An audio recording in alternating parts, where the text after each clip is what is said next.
আজকে আমি পুরো পাগল হয়ে যাব, পাগল।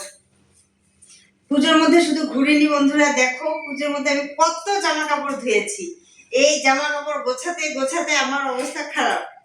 তো এখানে শুধু ভাঁজ করে রেখেছি। আমার সোফাটার অবস্থা দেখো, বসার কোনো জায়গা নেই। এখন আমি এগুলো সব শোকেসে ঢোকাবো। এগুলো শোকেসে ছিল, এখন শোকেসে সব আমি রাখবো। গোছাতে গোছাতে আমি আজকে সব পাগল হয়ে যাচ্ছি।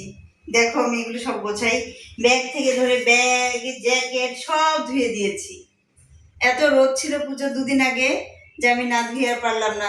শুধু বসেই থাকবো তো ঠিক আছে, আনন্দও করবো, একটু কাজও করে নিই। এগুলো সব ধুয়ে দিয়েছি। তোমরা দেখো আমি গোছাচ্ছি।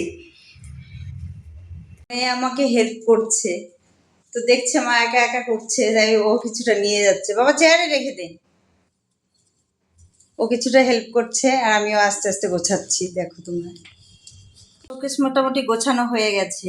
আর শোকেসে আর জায়গা নেই, এখন বাকিগুলো আমাকে আলমারিতে রাখতে হবে। তো আজকে এই পর্যন্ত থাক, টাটা।